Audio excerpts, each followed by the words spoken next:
이번 영상에서는 성격이 과연 변할 수 있는지에 대해 살펴보겠습니다.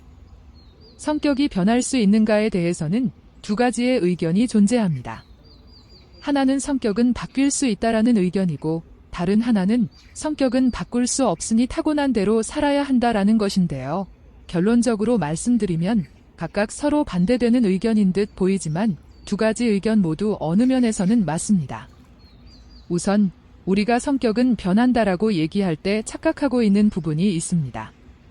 같은 상황에 대해 반응하는 법이 바뀌는 것을 성격 변화라고 한다면 이때의 변화는 근본적인 성격 변화이기보다는 상황이 바뀐 것에 대해 겉모습이 바뀐 것으로 볼 수 있습니다. 예를 들면 내향적인 성격으로 남들 앞에서 표현하는 것을 어려워하는 아이들에게 동화구현이나 발표력 훈련을 하는 학원을 보내어 계속 반복 훈련을 하게 되면 아이들은 비슷한 상황에서 예전과 다르게 발표를 하고 이를 덜 어려워하게 되는 모습을 볼 수 있습니다. 이때는 아이들의 성격이 좀 더 적극적으로 변하였다고 얘기하지만 사실은 반복적인 훈련과 비슷한 상황에 노출이 많이 되면서 익숙해져서 좀 더 여유 있게 상황을 받아들이게 되었다고 볼 수 있습니다. 다른 예로는 어떤 부모들의 경우 몸을 움직이며 뛰어노는 것이 외향적이라고 생각하고 아이들에게 운동을 시키기도 합니다. 하지만 운동을 잘하기 위해 외향적이 될 필요는 없습니다.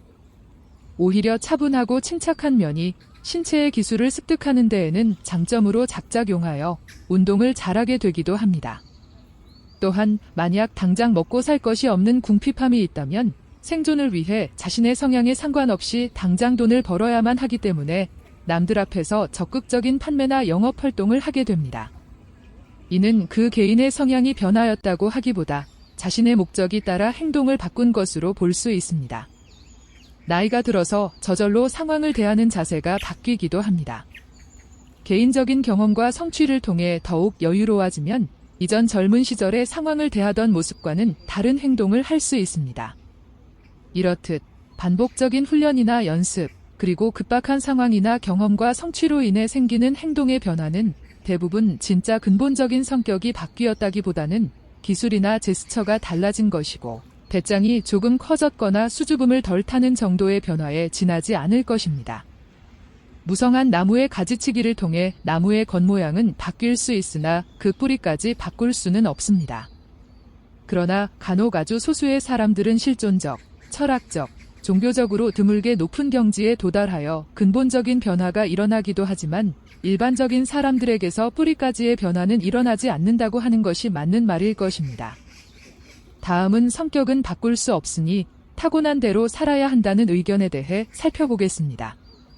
만약 이것이 사실이라면 사는 것은 괴로움의 연속이고 고통일 것입니다.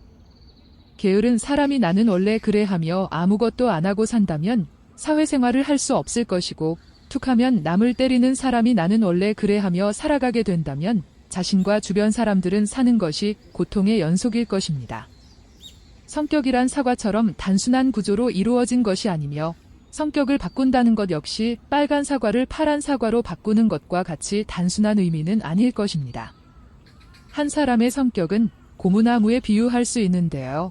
그 중에서 병이 들었거나 벌레가 먹은 가지만을 골라서 쳐내어 나무 전체가 병드는 것을 막는 것처럼 정신병의 불씨가 되는 성격 문제 역시 문제가 되고 자신에게 고통을 주고 도움이 되지 않는 성격의 부분을 바꾸는 것이라고 생각하시면 되겠습니다.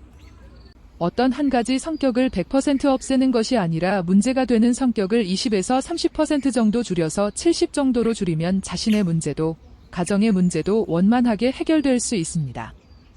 예를 들면 아주 꼼꼼한 성격의 사람은 일을 할 때는 꼼꼼한 성격이 도움이 되지만 이것이 가정에서 지나친 잔소리로 이어진다면 가정 불화의 원인이 되고 결국 가정 파탄에 이르기도 합니다. 이때 꼼꼼한 성격을 70 정도로 낮추어 회사 생활을 하는데 필요한 장점은 유지하고 가정 생활을 원만히 하는데 필요한 정도로만 변화를 한다면 자신의 삶도 가정도 원만히 잘 유지해 갈 수 있습니다. 그러므로 성격 문제를 고칠 수 없다고 절망하며 고통과 갈등 속에서 살아갈 필요는 없습니다. 자신의 인생뿐 아니라 주변 사람들까지 고통으로 몰아넣는 성격 문제를 그냥 놔두어서는 안 됩니다. 건물에 물이 새면 건물 전체를 부수지 않습니다.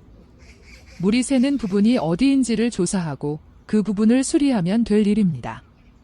성격 문제 역시 성격 변화가 필요한 부분이 어디인지를 분석하고 조사하여 겉으로 증상뿐 아니라 세심하게 그 뿌리까지 찾아내어야 합니다. 이는 전문적인 정신분석을 통해 가능하며 찾아낸 성격 문제에 대해 다시 재발하지 않도록 실제적인 행동 변화를 위한 실제 훈련과 연습 과정이 꼭 필요합니다.